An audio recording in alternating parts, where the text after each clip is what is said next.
morning po sa inyo lahat. Magkaroon po tayo ng prayer, devotion, and declaration. Tayo po mag-pray. God, we thank you for your words. Continue to speak to us. Thank you, Father God.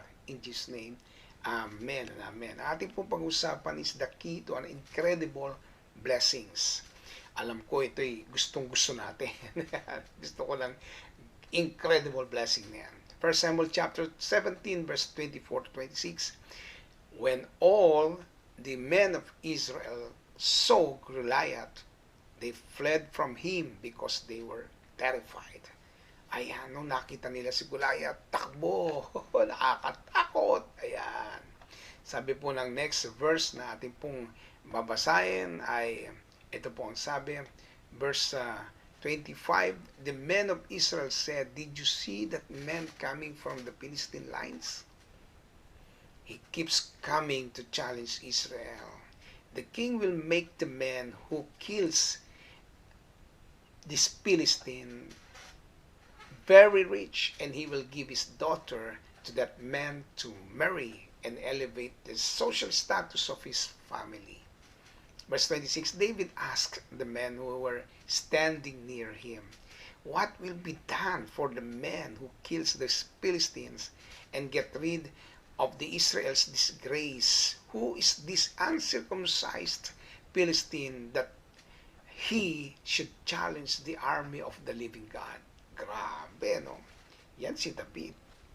Grabe yung takot ng mga Israelita kay Goliath.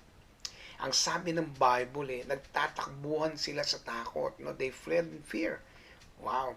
Tayo sa buhay natin, alam nating mayroon tayong mga kinakatakutan. Minsan, meron kang, Goliath sa ating buhay, meron eh.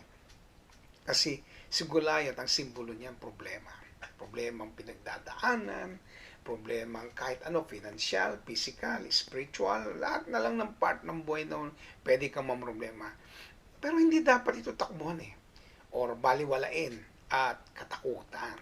Yan. Hanggat hindi hinaharap at napagtatagumpayan ng Goliath natin sa buhay, lagi na lang tayong matatakot at lagi na lamang tayong tatakbo. At yun ang ayaw natin, no? Ang pananakot ni Goliath ay umabot ng 40 days. Ayon sa Biblia. Ayan. At doon ito'y tinapos na ng Lord after 40 days. Sa totoo lang, no? Ay nakita natin dito kung paano kumilos ang Diyos. Sabi ng verse 16, each morning, umaga, and evening, gabi, 40 days, complete. The Philistine came forward and made his challenge. Talagang china-challenge niya. Hindi lang pananakot, may challenge pa. Ayan. Imaginein mo na lang, araw, gabi, namumroblema sa kanya ang mga Israelita. Hallelujah. Itong mga army ng Panginoon, biglang pinanghinaan ng loob. Walang gusto makipaglaban. Kahit nga si Saul, alam niya naman sinasamahan siya ng Lord. Hindi niya talaga nilabanan. Pero alam natin si David ang tumapos sa kanya. Alam natin yung istorya. At ano ba ang secret ni David? Alam ninyo ang story ni David.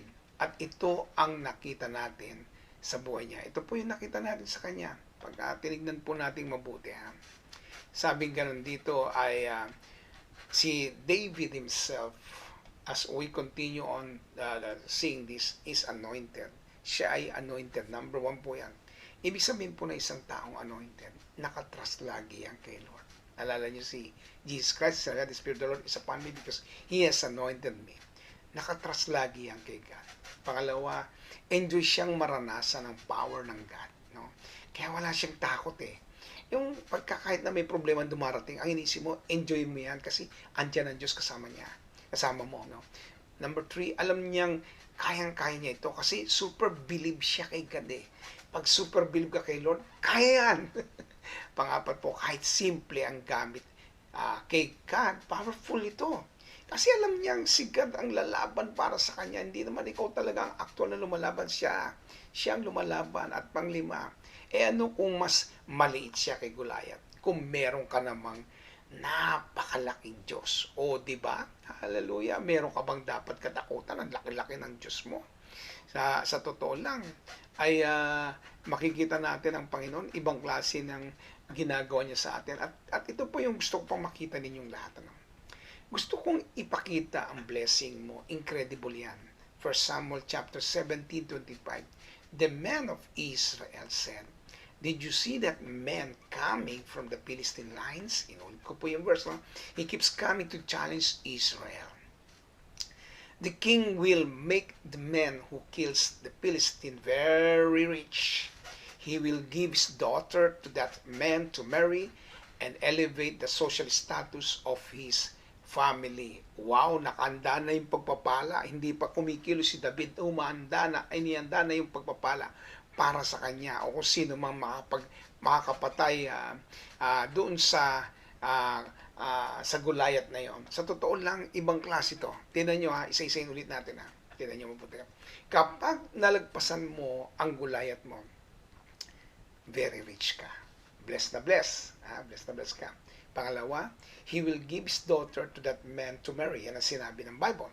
Ibig sabihin yan, may magandang future na nag-aabang sa iyo. At pangatlo, elevate ang social status ng family mo. Promoted ka at ang buong mong pamilya. O saan ka pa?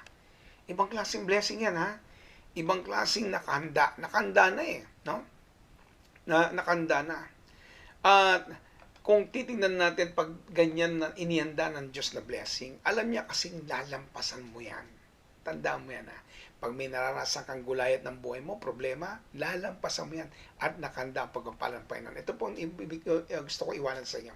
Hindi naman permanent ang gulayat ng buhay natin Sa totoo lang, kapag may ganito kang karanasan, kailangan maging handa ka sa magiging kalalabasan na tagumpay. Yan! Hallelujah! May tagumpay! Hallelujah! God bless you po. Tayo po mag-declare. Lord, I declare that each one of us will be strong at makikita namin ang gagawin mong tagumpay, pagpapala at himala sa buhay ng bawat isa. I declare open heaven, God's favor, God's protection upon each one of us. I declare, Lord, matindi po yung aming pagtitiwala sa iyo. We give you praise, honor, and glory in Jesus' name. Amen and amen.